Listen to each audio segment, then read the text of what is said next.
In this video, we are going to talk about Anthropic's new model Opus 4.7. And I've tested out 5 applications. So first, there are a few takeaways you need to know. So if you go to the launch page of Opus 4.7, you will find all the improvements that it has done, benchmark numbers. So one thing that is I like about it is the new addition of effort control. So effort control is like thinking. So like GPT 5.4 has this X high thinking. Now they have launched the X high effort, and now it's default on Claude Code. So whenever you're going to open the Claude Code, so it has the 1 million context size of 4.7 with X high effort. So you can change that into the slash effort, the level between the medium and the high. And here is the doc file, which I will put in the description box for all the prompts that I've structured. First is the full stack web app, which is the job tracker. So this is a one user set and have this login sign up with the dashboard application list, and the text tag I've also defined. So this is a very detailed prompt. Here's the app, so you can see the local host here. So there's the two options. So this is just the one section landing page that I directed it to do. So the main part is the full stack app. For example, it has back end and front end, and everything is divided in the prompt. So let's test out what it's all about. So if you're a user here, click on get started, it will redirect to the sign up page here. And here in the login, so I also suggested that to add the demo logins to just test that out. For example, so let's use this demo credential and click on login. So after login, so it has the number of applications that receive. So you can apply to any of the applications that you have received for the job hunt.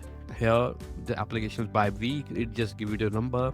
By status, how many have saved, applied, interview, offer, just a random data which it seeded. And click on the application, so it has every detail about it. You can, let's test the filters here. For example, the remote, yeah, it's working. And all the sources, for example, LinkedIn is also working. And let's see the referrals. So we also have the referrals here, so it's also working. So let's test it out some dates here, and let me just put that down here. Yeah, so let's put that dates here, for example, from here. Yeah, everything is working here from this. Yeah, it's working. There's a saved, applied, interview, offer. If I click on the offer, and if you click on the view, you will find all the offers here with the details about each application. Let's go here and create a cover letter, and this is the cover letter that user can go ahead and apply, and it can send that to the employer here. So if I go here and let's go with the test here, for example here, so you can tell it about your profile and it will start creating the generation. For example, let's copy this, paste that here, and click on generate. So it has all the details about the job, and now as you can see, it has started generating the cover letter, and we can simply copy and text and send that to the career section of the linear. So now let's add some application. For example, my company name, job title, let's say SEO specialist, and the URL, let's type something like promptslove.com, and date apply here, offer, salary minimum, for example, let's add this. There's the maximum, a remote job, the source is here, and we can simply add the notes to it. Let's add it. Yeah, now it's saved. Now people can go ahead and start applying for the job. And there's a profile section, so everything is there. Only let me test the delete option. I know this is a danger zone, so I'm just testing it. Okay, so its account has been deleted, and let's test it if it is deleted. Yeah, it's deleted. So this is the full stack app in one go. It's super amazing because I just wanted to test it a Q key, and in the Q key, and it excelled that, so I give it a 5 out of 5. So now moving forward to the next is the UI UX, my favorite part, maybe yours favorite part as well. So this is a focus frame, a deep work scheduling app. So I have also specified each and everything, for example, from the nav bar to the footer, and each sections, typography, color palette, animations, everything. You can find the prompts in the description box. And here is the file. So it's completely one file. Deliverable was one file. If I show you this, so single file deliver, no complex CSS, multiple JS. So just one file. Just want to test the instruction following that I've added about the typography and each and everything. So now let's see if it's actually followed that. Okay, so it did. And it also added the SVGs and the little animation that I specified. It did that beautifully, and you can see the animation behind this ticker and this flow. This is quite good. And on the hover, it's really great. And this is the favorite part. It created a whole mockup by itself. So this is the 3D mockup, and on auto filing here, and it also added the pattern. I know you cannot see that. It may be not be visible, but it will be visible if I click on this light mode. So light mode is also so good. I can see the visible patterns here. You can also see that. So let's go to the dark one. So this is the statistics section. This is a step. Number 1 is connect, second is calibrate and focus. So now this is the list of features, and you can see the on over effect is so cool, which I've also defined that. And there's a trusted way. So this is testimonial on the hover, you can say. And let's see the annual. Yeah, it's working, and it has the nice little animation to it. And this is the FAQ sections. That's great. And wow, so this is a newsletter added animation which I have wanted. So this is something which I came up just in 5 minutes. So it did the perfect job. I love it. And if I just click on the light mode, so this is the light mode, beautifully done. And this is the pricing section, and this is testimonial features. Wow, it's so good. And yes, all the haptics you can see here, and all the fonts that are specified. This is so good. And let's see the navigation links. Yeah, it does work. Great job, Opus 4.7. You excelled it. Give it a 5 out of 5 for the UI and UX. Now coming forward to the next is the Python program. So this is a smart namer, bulk file organizer and renamer. This is a CLI tool that I wanted to create. There is a phase 1 instructions. Every instruction was there, and we will be using the Anthropic SDK for this. So I've already added the Anthropic key to it. And let me go to my code editor and open that into the integrated terminal. So there it is, and let's see the requirements. Let's install that. Pip install requirements.txt. Yeah, it started the requirements and it's done. So now let's run the demo. So demo mode will download all the files. It says creates with 20 messy sample files and show you the preview table, and nothing gets just modified. That's great. So it will tell us what it's all about. So Python, okay, great. So now it has downloaded the sample files here, which is messed up, and now it's actually organizing that using the Claude API which I have inbuilt. So that's wow. Original name was this, and suggested name was this, and 0 to rename because it's already very organized. And now let's test it out with my own real folder here. And to test the real folder, so Python main.py and preview it, for example. Whoops. So now you can see it will start analyzing it. It won't rename it. It will start analyzing it with the help of Claude 4.7. So you can see each and every. So the limits has been set to the 50 files, and it's actually going there and reading each and every file. And let's see the output, and it's being finished. There you go.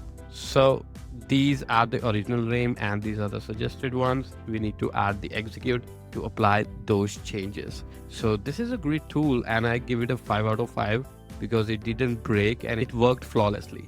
Let's go to the next app, which is a Mac app, Electron based. This is DailyDock morning brief dashboard. So the problem is actually every morning people check 5+ apps, weather, calendar, task, email, news. DailyDock pulls it into a single briefing window that opens on startup. So now let's launch this app, which is this. Now I will just tell it to launch the app, and let's wait for it. And here we have app. So this app, it actually looks very native to the Mac OS, and I'm actually very impressed by this.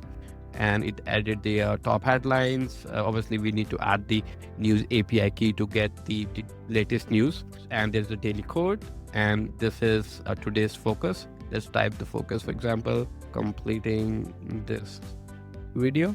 It has been saved, and there's a different type of to-do task. For example, let's add is here task, like that. So it did add that, and if I click on this, wow, this is great.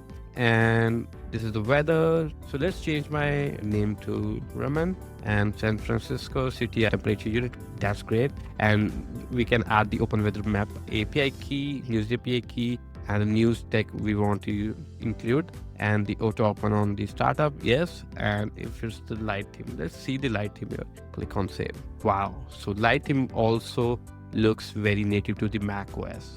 I think this is much more closer to the Claude desktop app. Anyway, so it did the great job, but few things are there because these are double icons here, so it's just repetitive, and everything else is great. So I give it a 4.5 out of 5. It's actually in the one go, so no iteration, no brainstorming with the Claude, just one prompt, and this is what you're getting. This is huge leap in AI. So now moving forward to the next app, which is I think the fun part, and here it is. So the interface looks very intuitive, and it improved a lot from the previous 4.6. So syntax dual, type code, beat the machine. That's great. Quick duel. So I just wanted to be a very easy here. So let's add very beginner level. So let's click on start duel. 3, 2, 1. Name. Okay. So okay, I'm not winning it. It's done. So AI has defeated. Let's click on change on settings, and let's add something like JavaScript. And for the easy level, so let's click on duel. This is actually very exciting if you want to learn coding with us. Oh, you win, and you can see my status seed rank, and the Claude bot is there. So this is my statistics. This is cool in one go. Let me tell you, I know I say it again and again, but many AIs, the top AIs actually fails to deliver in one go.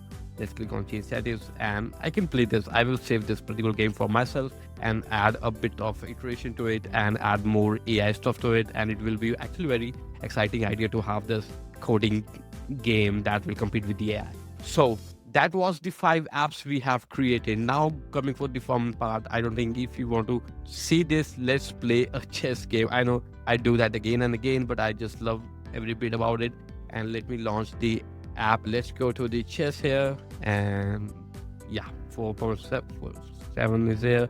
GPT 5.4. Let's test this out.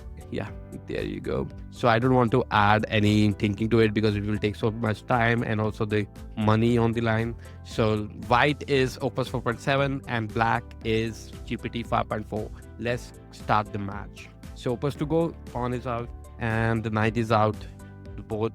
Okay, so bishop is there from the Opus, bold move, and okay, try to save its bishop. It's going so fast I cannot even comprehend anything here. So bishop is there and then the pawn is out, and I don't know what they are planning. It's pawn. Okay, so pawn captured by both. So GPT 5.4 is actually winning it right now, and it captured these 2 pawns here. Wow, 2 pawns, 3 pawns captured by the 5.4. And let's see what's the next move from the Claude. GPT 5.4 captured the bishop of Opus 4.6. This is very exciting. Come on. Okay. Oh, wow. Knight has been captured by the 5.4. What are you doing, Opus 4.7? Anyway, let's see what's left. Now it's 4.7's done. Knight is captured by the 4.7. Okay, so now GPT 5.4 is on the raw. Bring out the queen. GPT 5.4 is winning. So look at the points. 12. Come on. It's taking so much time here. It's not actually thinking right now. It's giving a bad moves here. Okay. Has been captured by GPT 5.4. The knight, the bishop is captured by 4%. Wow. The queen is gone. I have GPT 5.4 is winner. I don't think. Okay. On the points, GPT 5.4 is winning. Oh, wow. What a turnaround. So both are on the same level. Both queen is gone.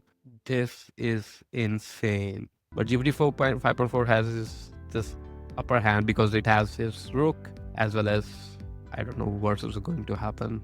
It's been only 2-3 minutes, I think. This is very exciting from the top level AI models. Okay.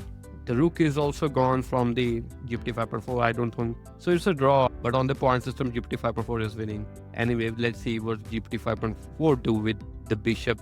It's going to be very hard, to be honest, for GPT 5.4 as well. So on the point system, I think GPT 5.4 is there. Okay. Okay. This is a trap. But yeah, it can be saved. Yeah, there you go. But on the point system, 5.4 is winning. It's actually very interesting to see this. It's a draw. But on the points, 5.4 is winning. Come on.